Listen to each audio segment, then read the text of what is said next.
Recently, Kpop-TV's Eden spent time with choreographer Aimee Lee Lucas at her San Francisco K-pop workshop. Let's join Eden now.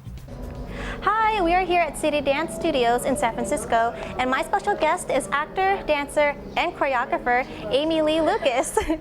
Some of you know Aimee from her work with Big Bang and 21, or maybe you've seen her on American Idol dancing alongside Psy. Some of you may know Aimee from her dance all-day classes at KCON, or maybe you know her from her MVP, her K-pop dance classes in LA, the Philippines, and in Paris. Did you know that Aimee is an accomplished actress as well?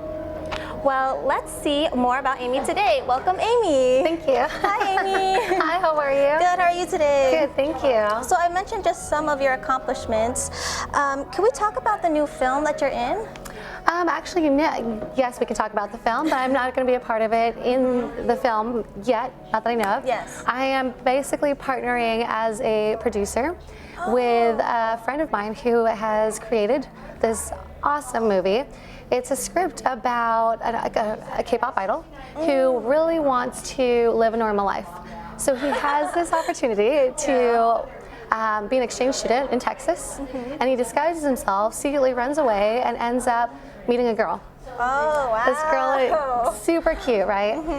This girl who is your all-American girl, who is in high school, is very quiet, has a secret crush on her K-pop idol, and has no idea that it's him. Oh, wow. So it's really sweet, really cute. It's a coming-of-age film. And I'm really excited about the project because it's also backed by Wilmer Valderrama, who was Bez in That 70s Show. Yeah. So yeah, we're definitely getting the ball rolling, and we're hoping to film as soon as next year. Wow, that sounds so exciting. I can't wait to see it already. I'm so excited. Okay, I'm glad. So we know that you've also done some acting with Wong Foo as a heartbreaker in one of their films, When It Counts. How was that like working with them? You know, Wong Foo, well, Wes, he's from Millbrae, and I went to school with him at Mills High School. Oh, nice. Down a few cities. And we ran into each other at ISA. It's an international secret agent concert. And I was like, oh my gosh, what are you doing here? And he's like, oh, I'm part of Wong Foo. I'm like, I don't know who Wong Foo is. He goes, what are you doing here? I'm like, oh, I do K-pop. So I don't know, fast track, and he's like, you know, why don't you come and be in one of our videos? I had no idea there was this huge YouTube production company, I guess, and they had teamed up with AT&T. Yeah. So they wrote the script When It Counts, and they wanted me to play a role that wasn't the nicest role, and they didn't tell me that. And I'm not an actress by any means, but I tried something new, and I stepped out of my comfort zone. I think there's obviously always room to grow. Yeah. And I think actors have a very hard job, because I did it and I was like, oh, this is not for me. But I was very fortunate to work with such a great team, such a great cast, and experience something different. Being in front of the camera and not dancing is really hard for me, because I always love to move, and there I just had to like be serious or like be mean or like be like a little sly. Like it's totally not in my archive, but it was really fun. So you really enjoyed acting. Was it like your first ever experience?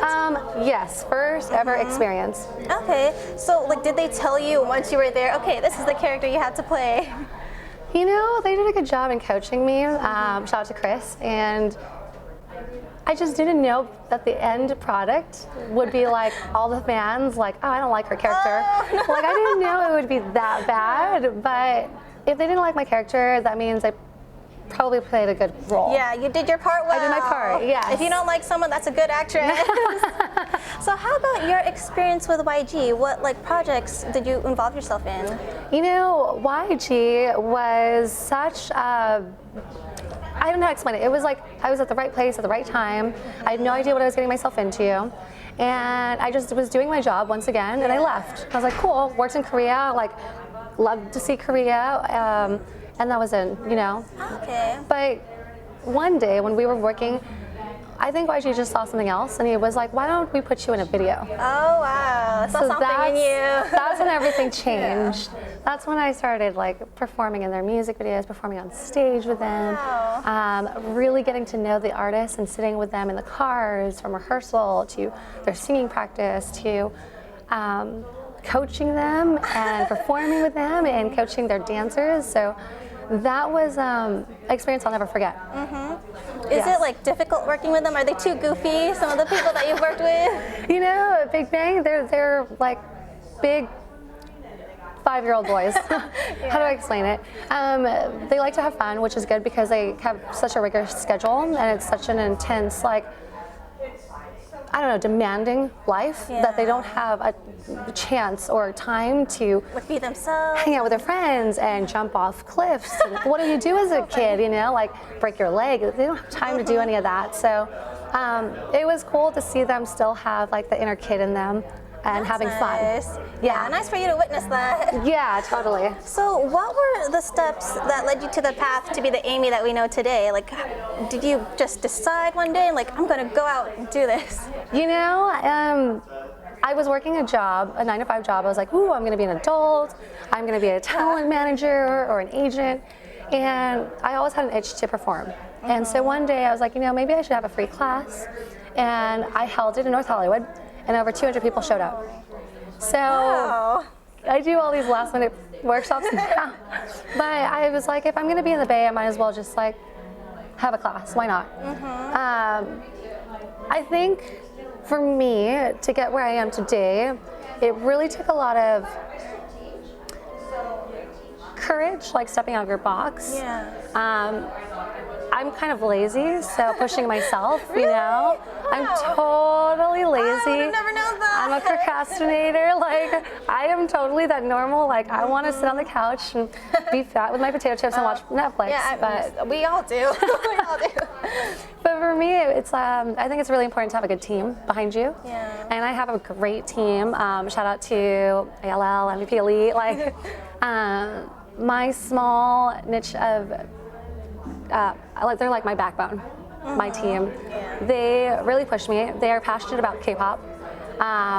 They're more passionate about than me sometimes, and so they push me to like, hey, listen to this new song. Hey, check out this new artist. Like, I think it'd be really good to do this class. So they're full of ideas, and it's cool to try and bridge the gap. Or like, if my friend wants to be in PR, to try and have her, do those Push PR. each other. That's good. Good to have a team with you. Yeah, like if you wanted to host, then we'll try and figure that out and try and incorporate it into what I'm doing. So exactly, yeah. It's nice. So what do you think is the importance of dance in K-pop? What are your feelings on that? You know, dance has really evolved on its own, but through K-pop it's also grown exponentially. When I came to Korea, I was teaching how to touch the artist and how to, like, for backup dancers, they have to put out a picture. They have to put out a theme or a concept. And you can't do that unless you're really in character. So at the time, they were just so timid and so conservative and so shy. And now I look at K-pop and I'm like, oh my gosh, like, put some clothes back on. Like, it's a little too risque. So it's definitely changed dramatically. I think it's good and I think it's bad, but obviously, like, it has to happen. They're becoming definitely more Western or Americanized.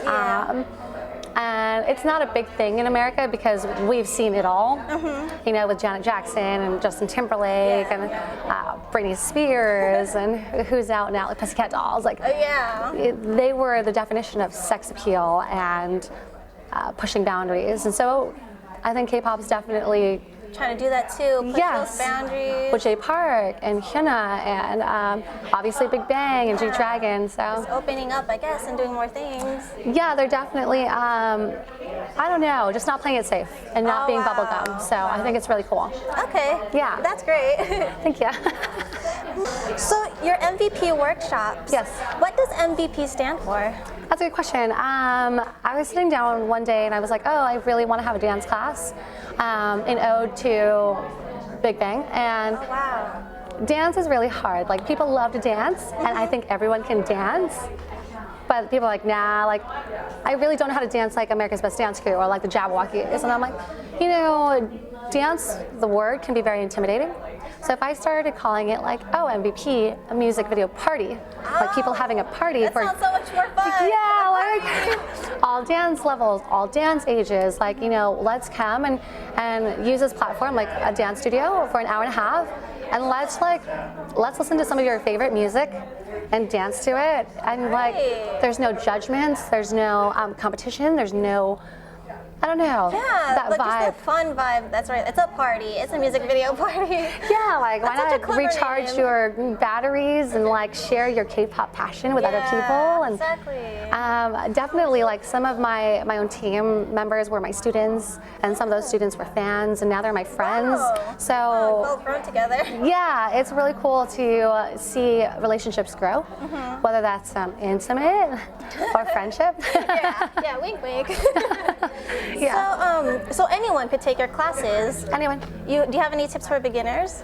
You know, a lot of people like to stay in the back, and I don't think. I think that's because, you know, they're scared and they're shy, but I see you. So I feel like, you know, come up to the front and challenge yourself and get to know the other people, because sometimes the better dancers do stay in the front, but I think if you start to push yourself there, you'll naturally get better. Yeah. And my dad, unfortunately, he had a mild stroke. Oh no, sorry. No, it's okay. But when I was out here three years ago, he came and took my classes, and he was like wow. 75 years old, maybe more, and he was totally having fun.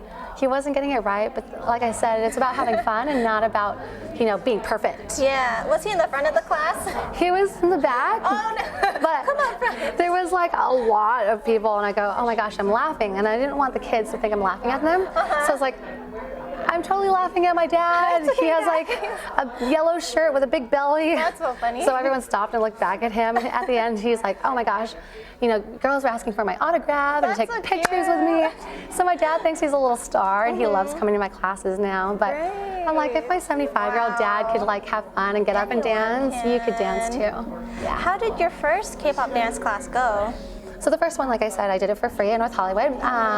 Over 200 kids came. I had 2 hours, and I didn't know what to do because they could not fit in the room. So I had to split them up. I'm like, okay, this first 100 is going to come the first hour, and the next 100 is going to come the second hour. And it was small, so. So just improv everything, basically. Improv everything. Sometimes it's better that way. I think it's time to have another free class. Yeah, free class. So you taught, being in the Bay Area recently, you taught other classes. What other places have you taught around here? I've taught at UC Berkeley. I've been there many times. I've been here. City Dance Studios is beautiful. And I'm going to San Jose to teach at Atlas School of Dance. Never been there, but I'm sure it's beautiful too. San Francisco, yes. There have been some great dancers that come from the Bay. You know, they have been on America's Best Dance Crew. They've been on America's Got Talent. They've been on what other dance shows? There's so many. So I think you can dance. And so, you know, shout out to everyone in San Francisco. I think there's something in the water, and it's cool. I've loved being in this city because it's just a different vibe. Yeah. And we're in a ballet dance studio. Completely different. Completely different, but still, it's the air. I like it.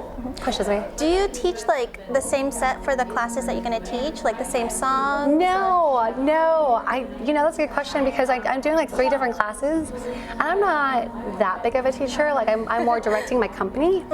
So it's also challenging me to come up with something new. And when I teach classes, I don't like to teach covers. You know, there's so many cover classes, there's so many cover dance competitions, and I think that's great. But I never want to charge someone to learn something that they could learn at home. And a lot of my peers are the choreographers, so I never want to take their choreography and teach it. So I take the same feel, I take the same look from the song, but like EXO, let's just say, for example, their choreography is very, very intricate. So I do something a little friendly, like I said, to get people out of their bedrooms and out of their rooms and houses to come out here. Like, why meet each other at a concert that happens 3 times a year and it's expensive? Or take a dance class. Take a dance class. Yeah. Nice. So is there anything else you'd like to say to our viewers before we end? To all the viewers who are K-pop fans or just joining the Hallyu wave, like, I think it's so great. Welcome. I say keep the Hallyu wave alive, because I think it caters to a lot more introverts, quiet people, more closet K-pop fans. Yeah, there's a lot of them. Yeah, and they slowly come out. They totally came out after Psy broke Gangnam Style, but there's a lot more of you than you think, because there's people from Guadalajara to Paris to Argentina to Singapore. They're all over. So many, yeah. Yeah, keep listening. New ones every day too. Exactly. And if you want to get better at dancing, I say embrace the idol, your bias, and dance just like them. So if you love G-Dragon, like perform like him. Pretend you're just be G-Dragon. Yeah, like you are. That's it. Yeah. So I see performance levels go from like a 2 to a 6 once they just really think about their favorite idol and really execute it just like them. Yeah, that's nice. Yeah. Thank you, Aimee, for spending time and talking with me today. You're easy peasy. I'm Eden with Aimee Lee Lucas at City Dance Studios. Thanks for watching.